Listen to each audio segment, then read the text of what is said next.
मैं सिंगापुर का होटल नहीं हूँ हमशा। वो अपने आप को बेच भी दे तो मुझे खरीद नहीं सकता। रुको जरा, सब्र करो। इन पैसों के लिए मैं कुछ भी करने को तैयार हूँ। कुछ भी क्या?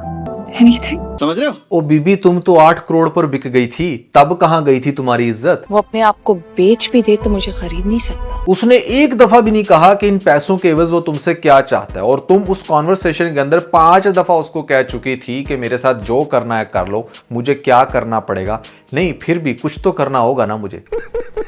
इसको तो चाहिए था लेटर उठाकर उसके मुंह पे मार देता। हाँ हाँ, जैसे तुमने चेक देकर मुंह पर मारा था ना उसके। अरे बाप रे, ये तो धोती खोल रहा है। मुझे कसम से जहर लगते हैं ऐसे दोगले लोग जो ड्रामों में भी दिखते हैं और रियल लाइफ में भी। और आज के इस वीडियो में हम लोग डिस्कस करने वाले हैं सुन मेरे दिल ड्रामे की शॉकिंग स्टोरी के बारे में, जो आपको नेक्स्ट एपिसोड में दिखाया जाएगा। कुछ ऐसे सीन हैं जो ड्रामे के अंदर अच्छा खासा फर्दर थ्रिल ऐड करेंगे। और भैया इस बात के ऊपर एक लाइक तो बनता है, जो मैंने आपको स्टार्ट में ही कह दिया था कि ये ड्रामा भले इस टाइम बोरिंग लग रहा है, but mark my word, after 10 episodes ये ड्रामा ब्लॉकबस्टर बन जाएगा, जो कि इवेंचुअली आपने देखा। इस बात के ऊपर एक लाइक तो बनता है क्योंकि खलीलुर रहमान की राइटिंग को इतना तो मैं समझ गया हूं कि ये आहिस्ता आहिस्ता टेक ऑफ करती है। तो क्या होगा नेक्स्ट एपिसोड में, कैसी रही लेटेस्ट एपिसोड, इन सभी क्वेश्चंस के आंसर हम आज की इस वीडियो में देने वाले हैं। लेकिन उससे पहले आप लोगों को बताना चाहूंगा कि पीके लग्जरीज के ऊपर ब्लेस फ्राइडे की सेल चल रही है, और आज एक्चुअली में ब्लेस फ्राइडे है। पूरी दुनिया में नाउजुबिल्लाह इसको ब्लैक फ्राइडे कहा जाता है, बट पाकिस्तान के अंदर स्पेसिफिकली और जितने भी मुस्लिम कंट्रीज हैं वहां पर इसको ब्लेस फ्राइडे का नाम दिया जाता है। तो इट्स अ बिग सेल, जहां पर पीके लग्जरीज पे भी आपको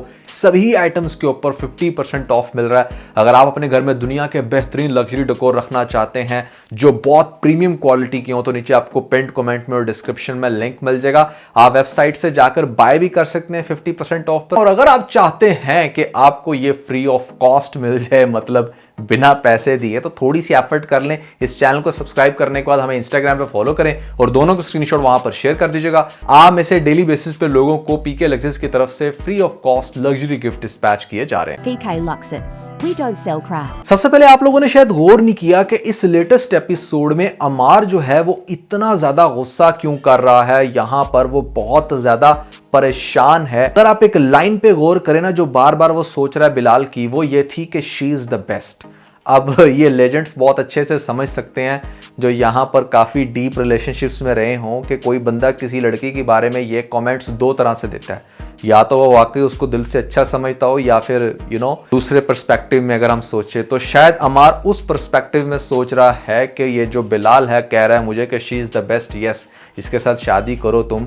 तो ये चीज़ उसको काफ़ी खटक रही है और वो बड़ा हैरान हो रहा है कि क्यों ये बंदा मुझे इतनी ज़्यादा लग्जरीज दे रहा है। क्या ये उसको अपने सर से उतारना चाहता था, या कुछ सेकंड हैंड चीज़ मेरे मत्थे मारा है। इस तरह के थॉट्स उसके माइंड में आ रहे हैं, जिसकी वजह से यहाँ पर वो बंदा बड़ा डिस्टर्ब है। But on the other side वो एकदम से बड़ा इंजॉय भी करना शुरू हो जाता है।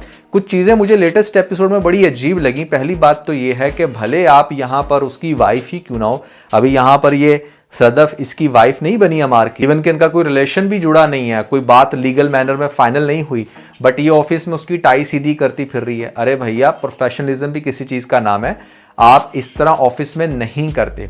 दूसरी बात यह है कि जिस तरीके से अमार को दिखाया जा रहा है कि वो टेबल पर जाकर लेट ही गया है, ऑफिस के अंदर सीसीटीवी कैमरास लगे होते हैं, and you being deputy manager, पता नहीं क्या इसकी डेजिग्नेशन है, how can you be so unprofessional कि तुम अपने ऑफिस के अंदर इतना ज्यादा अनकंफर्टेबल हो रहे हो। So this is hilarious. और तीसरी चीज जो मैंने नोट की वो ये कि सदफ ने यहाँ पर ब्रेड की हुई थी और ऐसा लग रहा था कि जैसे उसने सर पे तेल लगाया हुआ है। अरे भैया, मैंने 12-15 साल कॉर्पोरेट ऑफिसेज में काम किया है, आज तक किसी भी लड़की को नहीं देखा कि जिसने इस तरीके से चुटिया की और सर पे जो है ना वो शाइनी ऑयली सा सर लग रहा हो, और कपड़े भी इसने बड़े बेढंगे से पहने हुए थे जैसे बंदा घर में आम नहीं पहनता। तो अगर आप इतने बड़े ऑफिस में काम कर रही हैं तो आपके वैसे भी लुक्स जो है ना वो बहुत मैटर करते हैं। आप इस तरह से नहीं आ सकते। मतलब जैसे आपको दिखाया जा रहा है ना कि लड़के बड़े टाई कोट लगाकर बैठे हुए हैं, तो लड़कियों को भी थोड़ा सा ड्रेस कोड का ख्याल रखना पड़ता है। हमशा लुक्स गुड, और उसकी जो ओवरऑल सारी जो कलेक्शन है यहाँ पर दिखाई जा रही है, उसकी वार्डरोब बहुत अच्छी लगी मुझे इस लेटेस्ट ड्रामे के अंदर। अब हम डिस्कस करते हैं कि नेक्स्ट एपिसोड में एक्चुअली में होगा क्या। यहाँ पर एक पंगा डल जाता है, वो ये कि हमारी सदफ चूंकि सुनी सुनाई बातों को बहुत ज्यादा वैल्यू देती है, तो उसकी माँ ने यह कहा कि क्या तुम नहीं चाहोगी कि तुम्हारा जो होने वाला बंदा है वो अपनी माँ को या किसी को लेकर आए और फिर तुम्हारा हाथ मांगे। ये क्या लफंगों की तरह के खुद आकर मेरे से तुम्हारा हाथ मांग रहा है, जैसे उसका कोई बैकग्राउंड ही नहीं है। तो ये चीज़ उसको काफ़ी क्लिक की है। अब यही बात वो करेगी अमार से और कहेगी कि तुमने रिश्ता लेकर आना है तो किसी को साथ लेकर आना। अब जब अमार आगे से कहेगा कि मतलब ये क्या बात हुई, अगर मैं अकेला हूँगा तो तुम मेरे साथ शादी नहीं करोगी, तो वो उसको सीधा इनकार कर देगी। जिसके बाद अमार काफ़ी अपसेट हो जाएगा और वो ये बात करेगा जाकर बिलाल के साथ कि उसने तो सीधा इनकार ही कर दिया। वो ये कह रही है कि मैंने शादी नहीं करनी जब तक तुम अपने साथ किसी को लेकर नहीं आओगे।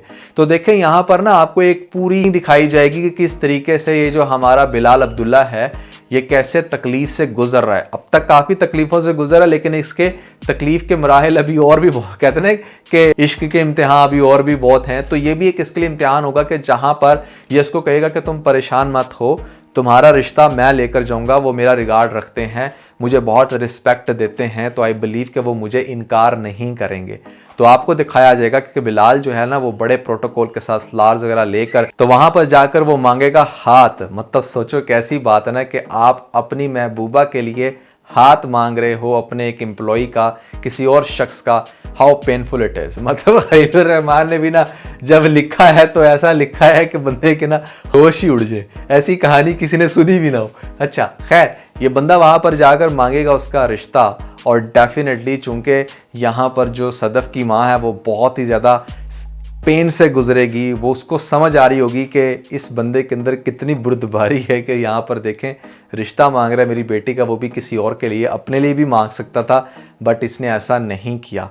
और फिर डेफिनेटली कोई जवाज़ नहीं बचेगा। माँ हो सकता है कि कह दे कि अगर आप खुद आए हो तो मैं क्या कह सकती हूँ, तो मैं आपकी बात को बिल्कुल भी झुटला नहीं सकती। तो माँ मान जाएगी, फॉर श्योर मानेगी। लेकिन उसका जो भाई है ना जावियार, वो उसको समझाएगा कि मुझे नहीं लगता कि तुम्हें अमार के साथ शादी करनी चाहिए, तुम ये गलत डिसीजन ले रही हो।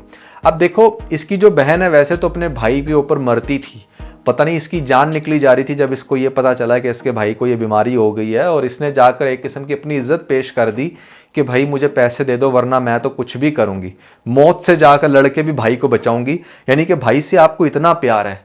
दूसरी तरफ आप अपने भाई की बात को भी बिल्कुल कोई वैल्यू नहीं देने वाले और आप उसको बिल्कुल इग्नोर कर दोगे। भाई इसको कहेगा कि तुम ये गलत कर रही हो, अमार के साथ शादी मत करो, तुम्हें कोई और चाहता है, बहुत सारे क्लूज इसको मिलेंगे, बट ये उसकी बात को भी इग्नोर करके पता नहीं क्यों फॉर नो रीज़न, जो मतलब एक थर्ड लेवल पर जाकर इसकी दोस्त है हमेशा, उसकी बात पर इसको यकीन है। ना यकीन है इसको अपने दिल की आवाज़ पे, ना अपनी माँ पे, ना अपने भाई पे, ना उस इंसान पे जिसने इसके लिए इतना कुछ किया, इसके भाई को बचाया, इसकी हर तरह की ज़रूरत का ख्याल रखा, यू नो।